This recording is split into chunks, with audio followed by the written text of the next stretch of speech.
Hey, beautiful souls and creative minds. Welcome to the Artist Stoop, the podcast where we turn the art world into your personal playground. I'm Jillian Zepeda, your host, and I can't wait to dive into the art world with you. Each episode will be kicking it with an incredible artist, unraveling their stories and turning the spotlight on the magic that happens beyond the brush. Get ready to discover new perspectives, forge connections, and immerse yourself one captivating conversation at a time. So grab your favorite beverage, maybe a sketchbook, and let's jump into the kaleidoscope of creativity together. This is the Artist Stoop, where art isn't just a thing you see, it's an experience you feel.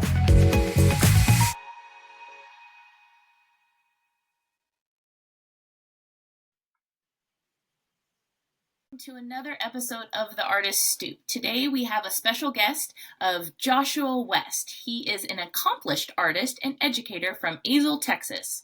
Joshua lives with his wife and 2 daughters and embraces a lifestyle of curiosity and compassion.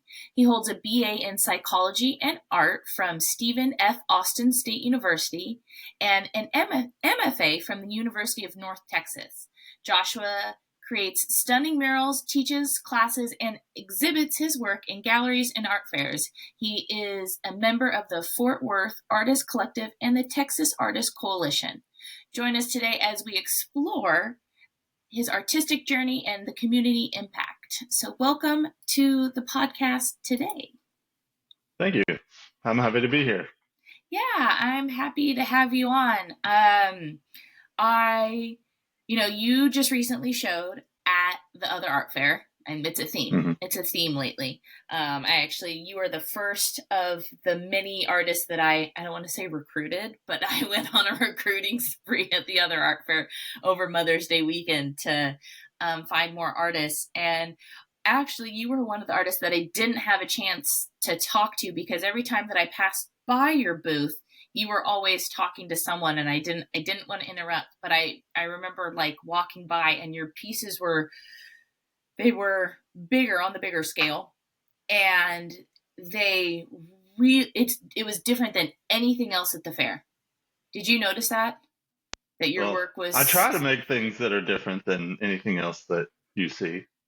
Yeah, and I just think that your work has elements of surrealism, and the images, mixing reality with the surrealism, and the subject matters was completely different. And it's one of those, you have one of those works that there's so much that it's just like, I'm sure that every time like you look at a painting, every time that I've gone to your way and I've looked at a painting, I see something different. I did something that was like, oh, I didn't catch that before. So it's really, really interesting. Well, if you can get, if you watch people walking through a fair or through a gallery, most people, they're not spending more than a couple of seconds on everything. It's just kind of like a slow, like walking past. So to me, if you can get somebody to stop for at least 5 seconds to stare at what you did, like it's a success. And then if you can bring them in and be like, wait a second, like, what is that? Why did he put that there? What's this thing that's sort of unusual that I'm looking at? Does it make you want to come in, find out more about it? Exactly. And you definitely do that, because it was just like, even though I didn't get to talk to you, just passing by, it was just like, oh, it's a little dark. It's a little moody, but there's definitely some stories there. So I have so many questions. So what did you get your MFA? Is your MFA in art? So I actually started going to the University of North Texas to get my counseling psychology degree because, after I graduated from Stephen F. Austin, I had a double major in art and psychology. I was like, what do I want to do? I mean, I really want to be an artist. Like, that's what I want if I could pick anything. But I also, I don't want to be broke, That's it can be a really hard life, and I'm well aware of what it could be. So I kind of lean toward, I can go and do psychology because I think like how people's minds work is fascinating, and I had encountered people that had mental health issues at that time. And so it's like, maybe this is something that I could go and have a fulfilling life doing that. And, I can make some art on the side because, I didn't really ever see art as something that I would ever stop doing. It's just like, how do you keep it in your life? Yeah. Um, so, well, I don't know. See, I'm already off on a tangent. No, it was a good tangent. So it's just like, so what is your MFA actually in? Is it in art Oh, or is sorry. it in psychology? Yes, art. It's actually in studio art. They had a separate degree in watercolor, so you could do an all watercolor route for your MFA, or you could do drawing and painting. And so I actually ended up doing watercolor, and so my whole MFA show was all these giant watercolor paintings. So that's what my MFA was in. So why watercolor? Well, two reasons really. One was I applied to both programs, and the drawing and painting program didn't care for my work as much as the watercolor program. So I got into Okay. that one. Yeah, but once I got in, it was the very first time that anybody really like taught me how to manipulate a medium. Like this is how you paint. Here's all these different processes that you can use. It was always just me having materials and be like, I don't know, figure it out.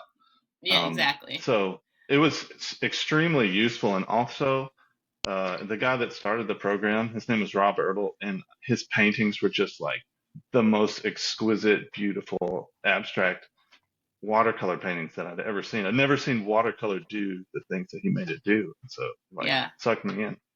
Yeah, because watercolor, like I've dabbled in what, but it is a hard medium. Believe it or not, it is a harder medium to work with than like just normal acrylic paint, because Hmm. it.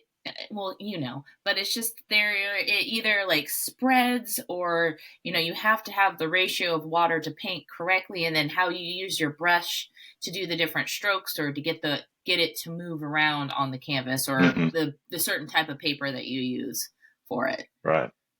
Yeah. Oh yeah, and I geek out on materials and like watching how I can manipulate it in different ways. Like I would always joke with my students, like there's a joke about watching paint dry and being boring. I'm like, I love to watch paint dry. It's Me fascinating. too.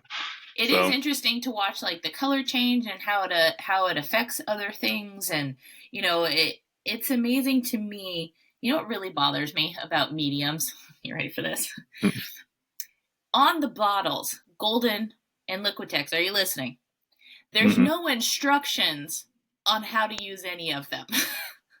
Or like how to manipulate them, or what to Hmm. use them with, or it really, and even like oils like Gamblet, like there's no instructions, or here's a link to use how to learn how to use this. It's here's a Hmm. medium and a tube. Yeah, and even a lot of graduate schools, like all through the painting program, there's a lot of teachers who don't really like to teach technique. And I think part of that is because, part of your journey is exploring the medium and experimenting. If I say this is how you have to do this, then it's very prescriptive, right? Yeah. But I think that can be a really great way to sort of build, if you have a strong technical base for what you're going to do, then your exploration can be a lot successful. You're not just like taking shots in the dark all the time. Mm-hmm. So a lot of the processes that I use in my paintings are because I just like, I don't know what's going to happen when I pour this on this and like move it around. What if I shake it? What if I add a little bit of alcohol to this liquid flow that's happening? What's that going to do? And then Mm-hmm. you start to be able to sort of predict what's going to happen. And then you're like, Yeah. oh, now I can bring this abstraction into much more representational imagery. Yeah, I agree. I think that's, and someone's, I've had a friend who wasn't an artist, and they were trying to give me advice years ago. They're like, you just need to learn one medium and get really, really good at it. And I'm like, no, I need to explore all the mediums and figure out what makes me happy and how I can use that to get my message or ideas across the best. So I did not Right. listen to that person's advice. Well, that really works for some people. Everybody has like certain aptitudes, and like, you can't say this is how everyone ought to do it. But for some Yeah. people, they're like, man, I'm gonna get really good at this one thing. I'm gonna just do the crap out of it. And some people Yeah. like to bounce around and, tend to be more jack of all trades. So if you think about artists like Jeremy Geddes, and Mhm. his art is like mostly oil paintings, but man, that dude is just incredible. His paintings are so tight and so perfect, but Mhm. like that's what he focuses on. He has a thing that he does, and he does it super well. So Yeah. Well, let's dive in. Let's dive into your work here. So, you talk about in your artist statement how the past, present, and future all come together in the form of the story on the canvas. How and why did you come up with this concept of merging the three? okay. Well, as I talked about before, my bachelor's degree is in psychology. So like I'm Yeah. really interested in our minds because, that's what's telling us how to understand this thing that we're having, which is life. Mm-hmm. We're going through it, right? And so I was thinking, people put a lot of weight in things like dreams when they're asleep, and it'll tell them how to proceed through their life, right? So the way I think of it is from the time you're born, right? You basically have no understanding of this place that you came into. And then you live life and you're having all these experiences and you're taking those things in and you're trying to understand how can I move through life successfully, avoid pain, what is right, what is wrong, all these different ways of thinking about the world. And so you have like your physical body that you're experiencing that with, but then you also have influences from things like media. So like the TV that you watch or the books that you read, music that you hear, those things are feeding into and bumping up against your pre-assumptions about things and kind of changing it. So your mind's like building this internal map of the universe that you inhabit, right? So it gets Mm-hmm. bigger and bigger the older you get and the more experiences you have and the more things you learn. And so the way I think about, events that are happening right now, like in Israel, right? Mm-hmm. You have to think about that in terms of like that didn't just happen one day. It's part of No. this whole trajectory of like countless events over thousands of years and powers bumping up against each other and people vying for resources, like in order to understand what's happening right now. And it's so overwhelming. Yeah, it Like we're is. supposed to have an opinion about what's happening. It's like you don't understand what's happening. It's so huge. Like Mm-hmm. we have to, so we're all kind of, but that doesn't mean that we don't try, right? We Yeah. are forming a mental picture. So these paintings that I'm making are kind of like the thoughts about the past and thoughts about the present and like real life things that are happening all kind of coming into like your consciousness like a dream would. Like when you're asleep, you don't have control really over what's going in, but Mm-hmm. I'm sort of doing it consciously when I'm awake and on purpose to That's make really that. cool. I really like that because I also think it's in an important way to be able to process, the past and then, what could happen in the future and what's happening now. So I think it's it's just a different way to look at current events and then because history always repeats itself in a sense, right? We've learned Right. that in history books and whatnot. So for you to be able to take those three and be able to tell these stories on canvas in the way that you do is a sense of yes, you're telling the past morphed today, but it's also like, oh, we already kind of have an idea of what could be happening or what's Hmm. going to happen. I really like that. Um, so you also have a lot of surrealist elements to your work. How and why did you decide that you were going to, use surrealism to depict these paintings? Um, well, I kind of think about life like showing up in the middle of a play that started before you got there, right? And so like Okay. there's all this stuff that's already in motion once you show up and you're like, wait, what's happening? Like, Hmm. and so you're trying to make sense of it all. And sometimes without context, all the things that you see can seem like insane. And so, but once you understand like how these things came to be and sort of the trajectory of things, it's like, okay, well, it makes a little bit more sense the more that you know. But then, you learn other things that's like throws off your whole perspective again. And so I kind of like, each one of these paintings is sort of like a snapshot of some crazy event that's happening in this like internal world. If you think about like if you think about a fox that lives in the forest, right? And you see videos of foxes doing all kinds of amazing things, and they do amazing things. Most of the time, they're not really just kind of whatever they're doing is very banal, right? They're Hmm. just kind of like sniffing around. And so what we're interested in is capturing like this intense moment, right? Okay. Yeah. So can I read a quote for you? Yeah. Go for it.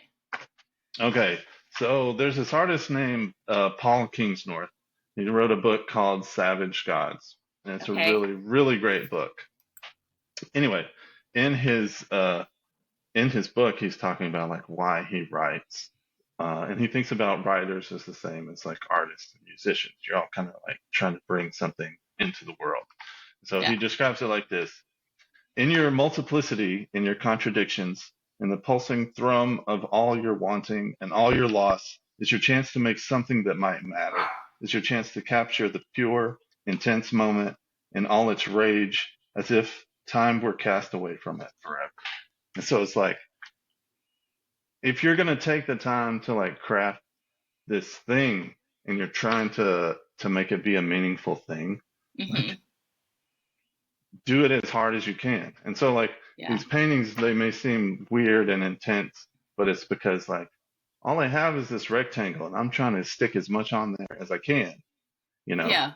while at the same time not trying to be prescriptive about this is what you ought to think about the world. It's more like, I don't know, do you feel like things are this crazy? So we can have like a moment. Yeah, and it just opens the door up for conversation, and people Right. will perceive it differently, and some people might have differing opinions, but then other people might agree, and I just think they're fantastic conversation starters. I'm there is a piece back there of the soldier, Hmm. and that one for some Okay. reason, yeah, that guy, yeah, he stuck out. Was that at the fair? It was not at this last fair, but I Okay, did it in May of 23. Yeah, okay. 23. So I saw it on your website, and I don't. There's just something about it that's very striking. I don't know if it's like the calmness of the background with the clouds, which you did impeccably, by the way. Um, Thanks. and then just the way that he's sitting there on it was sitting on a rock. Is he sitting on a rock? Kind of, or just like somewhere on the Yeah, he's ground. like sitting in a field, and he's Yeah. kind of you can see the front of the painting. It kind of like drops off a little bit, Mm-hmm. so it's almost like he's on a high place, Yeah. and but he's He's like at scouting the out edge an of area. something. Yeah, and he's like looking out over something that you can't see. Yeah, So I don't we know. can get There's into that one if you want to talk about that one. Yeah, I really do, because I don't know what era you painted this soldier from, but to me, like when I first like looked at it, because I have a love and a fascination of World War II. I just do. Hmm. It comes from my grandfather, and then also like my dad. Like we really deep dive into like World War II stuff. So there's something about it, like the way his hair was done, and just the way he was saying it. I don't know. It I have no words for it, but there was just something about it that seems important, but then also has this calming effect. But then almost like Hmm. he knows that's like he's taking a beat, because he's already seen some stuff, and he's taking a beat about what's to come for himself and like his next Hmm. mission or his next raid or whatever. And it just happens to be in this peaceful field with the peaceful sky, even though what he's seen probably has been horrific. Yeah, you nailed it.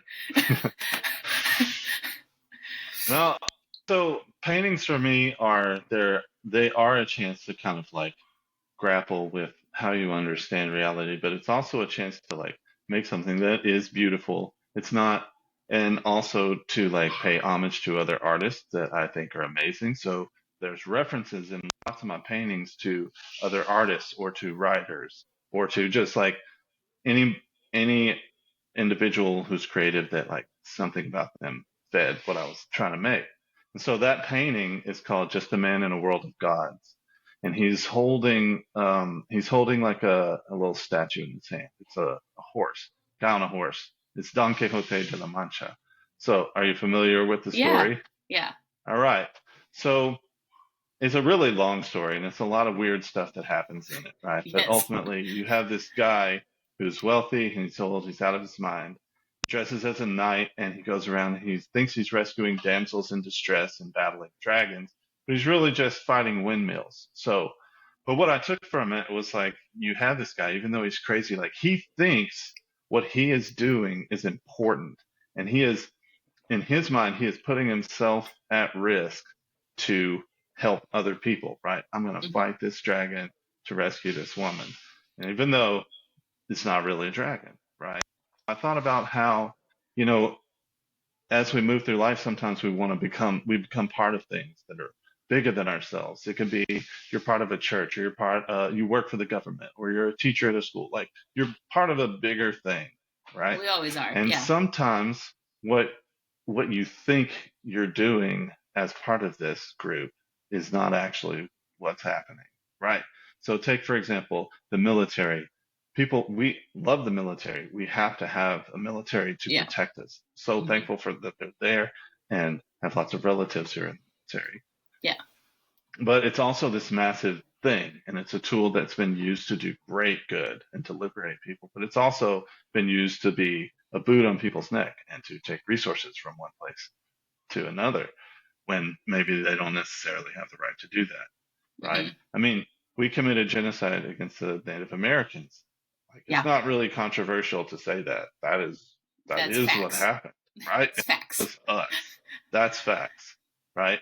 And Hmm. World War II, like you were talking about, you know, the I love to learn about it. It's fascinating to me that like Hitler, everybody knows about Hitler and his Hmm. killing of 6 million Jews, but less people know about Stalin's murdering 20 million people of his own people. That Yeah. that guy helped us beat Hitler. He was on our team. Yeah. So like you're part of this big thing, but you don't always know what it is. So this soldier here, I stripped him of everything that said where this guy is from, right? So Okay. you don't Yeah. know if he's a German or an American or whatever. He's Yeah. just a guy, right? But wearing that uniform signifies that he's part of or has been part of something larger than himself. But he's changed things like the buttons on his hat are different things. The the stripes on his sleeve that would normally tell you his rank, I replaced it with this blue heart that's like sewn onto his sleeve, like he's wearing his heart on his sleeve. And then he's also um, he's got a helmet, and his helmet is the only thing that tells you what he does, and it's got a red cross on it. So he is a medic. So he's in the midst of this terrible game where people are being killed, and he's the one trying to save people. But he's got a bullet hole in it, right? Yeah. And there's a bullet hole in the lower part of his helmet. So like sometimes people who are trying to help can become the target themselves and Yeah. can get hurt. So he has like a scar on the side of his head that kind of like runs through his hair and down the cheek. And then he's got this helmet with a hole in it. So it's like giving you a sense of the story of this person. And then he's in nature, right? So like there's these huge billowing clouds behind him. And it's like not clear if it's like a mushroom cloud from a nuclear explosion or if it's just like this sublime, incredible storm Yeah. that's happening behind him. And Yeah. then the flowers that are around him are they're thistles, right? So thistles are like a wild flower. The first time I ever encountered one was like in Braveheart, right? The thistle is the flower that he kept in like the book. I was like, oh, but it's like a really cool flower because it is both beautiful, right? But it's Hmm. also got like all these thorns on it, but it also has this bulb underneath it that they can use to make medicine to treat things like cirrhosis of the liver. It's a milk of thistle, Yeah. right? So people who go through things like the military and other experiences like that, sometimes the trauma that they experience causes them to self-medicate, right, and do harm to themselves. So I've got him in the midst of this thing, having there clearly been a traumatic event that happened. But I see like nature is like this healing force, right? So it's Hmm. just like this swirl of a story, and like you can connect with it in any of the ways that like, oh, I recognize this thing, this is what it means to me, or just for like the aesthetic beauty of like beautiful clouds and like this noble looking soldier. Yeah, no, that's beautiful, and thank you for sharing that, because it's just like I love that painting even more now. Oh, well, thank you. Knowing, and that's, like I said before we jumped on here, like that's the whole reason of me starting this podcast, is because, obviously, I'll, I gave you my interpretation first, and I, with my art, I love to hear what people see before I kind of tell them what it is, or if, Yeah. and I always ask people sometimes, do you want me to tell you what it means? And they're like, and I let them Sometimes yes, decide. sometimes no. Exactly. And I was just like, I won't tarnish or taint your idea with my thoughts and opinions. But at the same time, there are always, these underlying things that we as artists, we put in there. Like, I'm going to have to go look at the painting again on your website to look for the bullet hole, to look for like these very specific details that you just mentioned that I missed the first time. Mm-hmm. Because I just saw the beauty of it, the overall imagery of it at first. Yeah. I love, sometimes I steal what people say about them. Like, I like what you said way better than what I came up with. I'm stealing that. I'm going to start talking about it this way. I've But done that's that. like also the greatest compliment that you can possibly get is for somebody to see something and say something, and you're like, oh man, that was good. That's like, that's your goal. Like if you're bringing this thing into the world, you want it to like help you to learn and also like have people connect with it. So if somebody has something good to say like that, it means they connected. Excellent. 100%. And I think that's our whole goal as artists, is to be able to create what I like to call touch points with Hmm. collectors or people buying our art and or viewing it, is to have those touch points, because at the end of the day, wherever if they buy it and they go and hang it, they're going to want to be able to say, oh my, and someone asks them about it, they're going to be like, oh my gosh, you have to hear the story about it. you Right. know whether it was, I saw this thing at first, and then he or she told me, about this after the fact, and that's how, and Hmm. then brings more people back to your art in other ways. And that's the whole point. And it makes us feel really good as artists to know that that we that what we are doing is for good, in a sense. Right. Which brings me to your artist statement. So in your artist statement, I loved this so much. You said, art cannot fix the world and how it is broken. However, when we take it seriously and use it wisely, it can be one element of change to bolster others. So, what does that mean to you, and how do you think your art, can change? Like change us, or opinions, views, and all All that. right. I'll try not to chase too many rabbits on this one.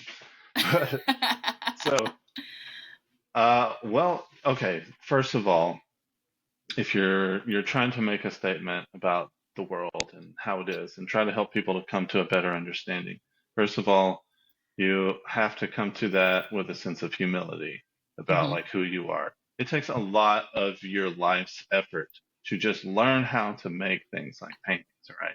So ultimately, you are smearing colors around on a rectangle. Or, I know that's like a super reductive way to talk about it, but think about any process for any kind of art. It's something like that, right? So is that the guy who knows how to do that, is he the one that's going to tell you the truth about the world? Probably not. He's also not going to be in control of a whole lot that's happening, right? Like I'm Hmm. not commanding armies and saying, bringing the truth to the people, and they're like, oh, thank you for telling us. Now we'll, do right. There'll, world peace, rainbows and butterflies. That's not really what's happening, right?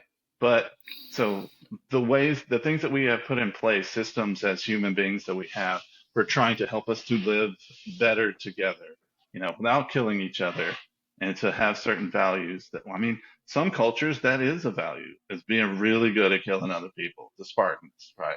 That was Hmm. their thing, super good at it. But we were like, well, you can't really make that the pillar of everything. It's just so much debt, right? And so incorporating all these other ways of trying to make humanity be able to survive on this rock that's flying around the sun at 60,000 miles an hour or something crazy like that, right? Yeah. So again, you're not in control of much of this. Yeah. So, but I do think that it's important. You can't just get lost looking at, like there's a biblical story about, I think it was Peter, he wanted to walk on the water, but when he stepped out to Jesus, who was walking on water, he he starts looking around at the waves and he like gets freaked out and he loses his focus and he sinks, Yeah. right? So you can't get overwhelmed by the waves, but I also think sometimes you need to look around and like don't just like put your head in the sand or say this thing is going to be what protects me from it all and then just put blinders on, Yeah. right? It's not a Sometimes healthy though way you to have to be be in like I life. can't look at that right now. Yeah. Right? Sometimes I have to take a break from the news because like there's so much messed up stuff that's happening. And then I work, I go to work, I have a job in the real world, and like crazy things happen in those places that are full of people. And so you've got your own like madness you're trying to contain. So sometimes you just have to put your head down and focus on what's right in front of you. But sometimes my paintings are that, and sometimes my paintings are like back out and look at like what does all this look like as a whole. So being thoughtful about your world, if you can't empathize with other people, then you can't see one thing is right or one thing is wrong. Mm-hmm. And so I don't know. It's just art. This is the way. For some reason, I don't know why I love to make things. It just is a thing that I've always loved to do. Maybe it was because it got me attention. I don't know, but Yeah. I do it and I want it to be, I crave like a powerful moment or like a moment of revelation. And so it's really inspiring to me when I see like somebody, an artist like, I don't know, like Jericho, the Raft of the Medusa. The first time I saw that painting, just like, holy cow, like what is this thing? And then I hear like what it's about. And I'm like, oh man, he's talking about something that happened hundreds of years ago. And it's like, I feel like that's happening in these situations right now, about it has to do with like people who are in positions of leadership who shouldn't be there, you know. Yeah. So I don't know. Yeah. No, I it's just wanted to important. be about something meaningful. I think that, is as artists, and I mean as artists as a whole, whether you're a musician, um, an actor, writer, us as artists, painters, storytelling and empathizing with our fellow man it predates, every, so much stuff. And it's the having those connection points with people. That's how we connect on so many levels with other people and being able to empathize. Um, and it's, and I think that's what, as artists, I think there's this innate thing inside of us, like you said, like you're never going to stop painting. Neither will I. I will never stop. And there's just something deep inside me that's always like, I need to create. I have these stories within me that I need to get out and that I'm experiencing. But Hmm. I know that they're not just my stories. Yeah. Other people are experiencing them too. That's why we all fall in love with certain characters of books and whatnot, because we see a little bit of ourselves, in them. We see ourselves in the lyrics of musicians' songs, like, oh my gosh, I totally relate to this. So I think that at the end of the day, that's what really encompasses all of that in us as artists, really just trying to share our experiences that we know that aren't ours. Right. Yeah, and well, I mean, really, like the impetus for making art is different for different artists. Like all these things that we're describing, that's what it is for us, and that's why we talk about it that way. But that doesn't mean that's the only thing that can be art.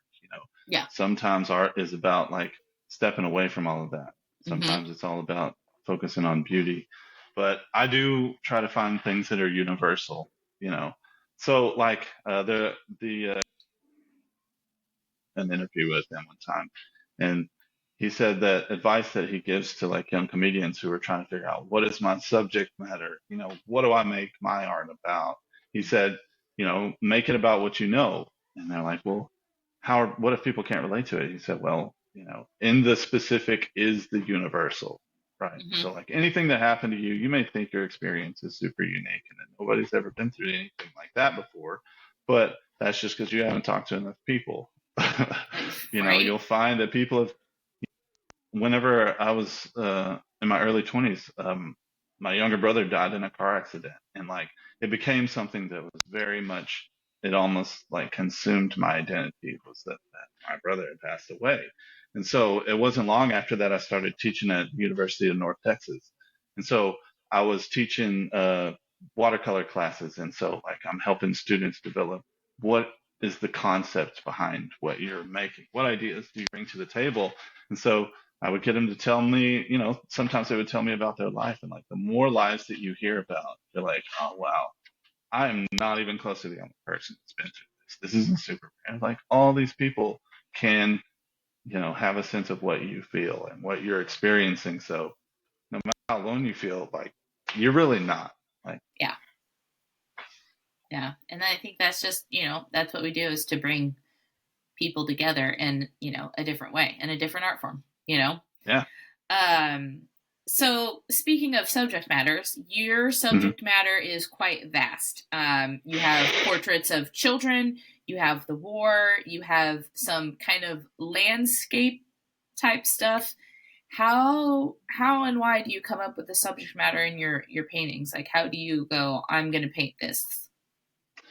Well, one of the things that I found super frustrating going through graduate school was uh, advice that I would get all the time about how you need to like find a lane and a thing that you do.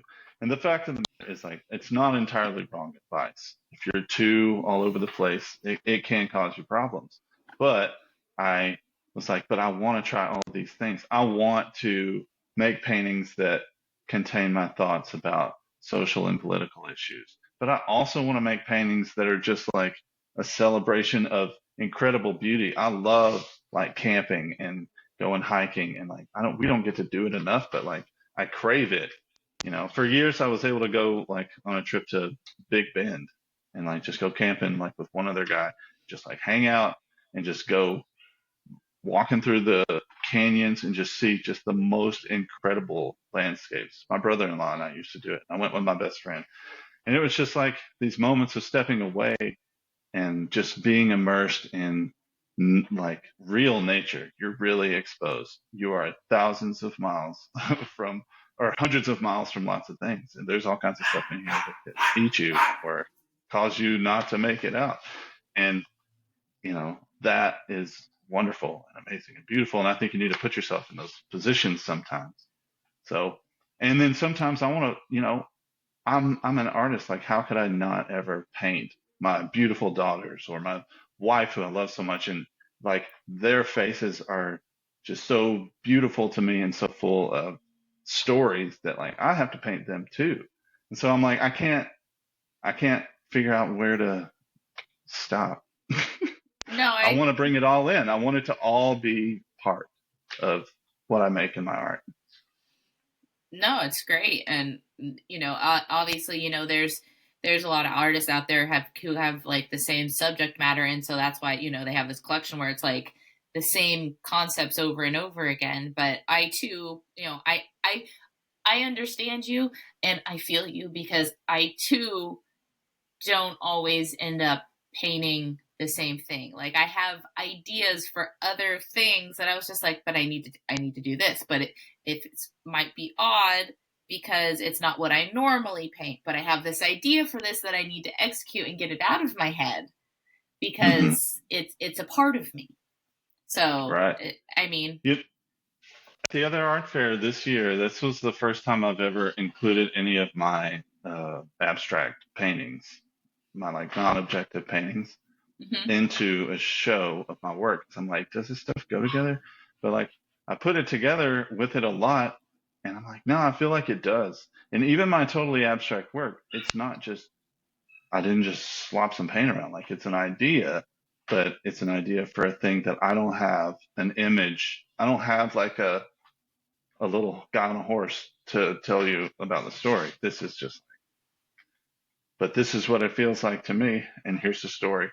And people actually responded to it really well. Like, I think most people that were like, no, I actually feel like this stuff goes together. And so, I don't know. I think you got to trust your gut sometimes and be like, maybe some people feel like you ought not put these things together, but as long as you make sure it is of the similar, the same high quality, you're not like doing great work here and then some slumming it work over here. Yeah. You know, it's all on the same level, even if it's different. What Gerhard Richter? That guy did everything. He did Mm-hmm. photography and animation and sculpture and abstract painting and representational painting. It's like his work was so vast. So like maybe some other people can do that. Yeah, we're allowed to. We're artists. There's no Yeah, rules. There's no hard, give fast it a rules, shot. right? But but still, you got to deal with the consequences of like those choices. You don't know. Maybe it works out great. Maybe it doesn't. Maybe it doesn't. You Maybe never they know. sit in your closet for a while until someone else finds the beauty in it and the stories in it and go, "Yep, Yeah, that's the one for me." Which failure it is an happens. option. It is. Failure is an Yeah, option, and you learn so much from it. Like, absolutely. I never see it as a bad thing. So I know that we dove, dove, Dove. dove. Okay. Into that painting back there. But is there a particular painting that you wanted to dive into and like tell us about, like the title of it, maybe describe it a little bit, like some of the elements in it and what it means to you? Because there's a lot Uh, going on in some of your paintings that I'm sure right. there's that if people look at it are gonna go, I need more. Hmm. Okay. Well, okay. So that painting, it's got a lot of elements in it, right? They Mm-hmm. got the uniform and the soldier and the flowers and all those things. But sometimes I love painting portraits. Yeah. I love painting all this stuff, but I really love painting portraits. And sometimes I just like this guy's face is what has to happen. And so, I can't always do like these crazy busy paintings. So one of the ones that I just really finished up recently is called I-30 Prophet. And it's a large portrait. It's about 4 feet by 4 feet. It's kind of a close-up view of an old African American man's face. And so Is it on that your that website? yeah, it's on the website. Okay, I saw it. Yeah, and so it has a story behind that guy. Uh, so whenever I was a kid, grew up in Greenville, Texas we lived there for a few years. And we didn't like have a lot. My dad is a saddle maker, so like he makes saddles, and at the time he worked for Billy Cook Saddlery. And we lived in a trailer house in a pasture, and there was like a junkyard behind our house. But like my parents were wonderful people, and like we knew what it was like to have very little, so they were very, sympathetic toward other people who also didn't have a lot. So one day we were driving to town to like buy groceries or something, and we saw this old man walking down I-30, which was like we lived right off of I-30. He had a suitcase with him, and as we drove by, my parents were like, "We should give that guy a ride." Then they're like, "No, that's crazy. We don't know that guy. You can't just pick up people in your car, right?" So we go to town, and then we come back, and when we get back to our house, the guy's sitting on a suitcase, like right across the street from our house. And so they offered him a ride. And so we gave him a ride. He lived like, I don't know, I want to say just like 20 minutes away. This is all me remembering as like a 5 or 6 year old, Okay. right? But so anyway, we get to his house. I don't remember any of what they talked about in the car ride, but I remember he was very nice and friendly, and my parents and he were talking a lot. And so we get to his house, and he like invites us in. It's like this really small, just very simple house. And we go inside, and he's got like shelves all over the house. It was, I mean, again, it was very simple, and he had boxes of stuff everywhere, like stuff he collected. And so my brothers and I, we're all like wandering around like this strange guy's house, like looking at all this stuff. And so he comes out with a cigar box or something. It's got a bunch of colorful rocks in it. So it's like fool's gold and turquoise and just like geodes and stuff. So he gives each of us a rock and he says, all right, now stick this in your pocket and just remember, let whoever is without sin cast the first stone. And so to me, it like just always stuck with me, like this total stranger who we picked him up and gave him a ride. And he felt like he needed to like leave us with a message about, hey, don't be judgmental about people because you never know what they're going to be like. Yeah. It's a bad idea to pick up a stranger and give him a ride. It is illegal and Yeah. it has not turned out well for lots of people. But for some reason, we did this and it turned out to be this like great, powerful experience that I never forgot. So, I mean, the face that I painted, I don't know if that guy really looked like that. I'm just like trying to like put together from my memory, what did he look like? And so I find features on different faces and put it together. And I'm like, yeah, I feel like it's like this, but I made it big because it's like when you're a child, things seem so much larger Mm-hmm. than they do when you're an adult. So I made his head really big, and then his eyes are like this bright kind of green color. Now I don't know if They're his eyes were really intense. that color. They're intense. I do remember that he did not have brown eyes. That it was like different. It was unusual because not a lot of people with his skin color have those color eyes. So Yeah. it also made it almost like this larger than life, like unusual experience in so many other ways. Like, who is this guy? So I 30 Profit. That's really cool. That's a special story. That's that's a really special story. Do you still have the stone that he gave you, or No, did you give it back? I wish I did. It'd make the story so much better if I still had it, but I So don't. which one did you have? Did you have the fool's gold, the turquoise, or do you remember what you had?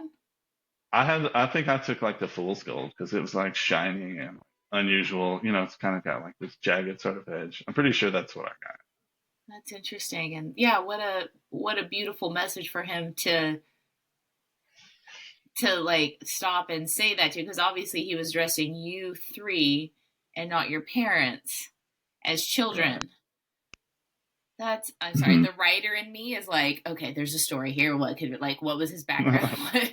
That's just me though. That's how my brain operates. Is such Right. a story background, but that's now I have to go look at the painting again because when I was scrolling on your website, because obviously I looked at all your paintings, it was one that definitely stuck out different from the rest, and I wonder like, oh, I wonder what that is, but I kept going, but now it's just like, Hmm. now that I know, I'm going to go back and look at him again because he did have these very intense eyes in the painting, and it's not they weren't they're not scary, but they're not calming, they're just intense in the way of, what's the right word, Well, everybody you know what I brings their mean? own like baggage to a painting, right? Like that's what Yeah. I feel when I look at it. But to somebody else, they might have a totally different reaction to this large, like intensely staring face. Like Yeah. it could come across to you very different depending on like just what No. your life experiences are. Yeah, and So, it's almost like, I don't want to say he like how, when I looked at it, I'm at a loss for words, people. Because yeah, he has this intense look. His face is soft and gentle, mhm, but his eyes are intense, and it's not like he's hiding something, but you know that he has a history. Is what I'm trying to say. Like he's mhm. seen a lot. That's what I get from when I looked at it. Yeah, one thing that I was an investigator for Child Protective Services for a couple of years, almost 3 years. And so, like I interviewed thousands of people in that time. And so, talking to a bunch of people like that, and you're getting their experiences, it's just like over and over and over. You really start to notice like the weight of people's lives behind, like, you don't know what their story is, Yeah, but you know, the eyes are the window to the soul. Sure, you can also totally lie with your eyes. Like, a you hundred just get good percent. at it, right? So, but I do like the paintings that I typically make that are portraits. I am like really trying to harness that sense of when you do see like life lived behind the eyes. Like, what does this person know? What have they seen? And how Right. does that change like the lens that they're viewing through? Yeah, 100%. Wow. It's just now I have to go look at all your work again on a deeper level. Um, Josh, where can people go and see your work, purchase your work, find you, so they can get to experience your work?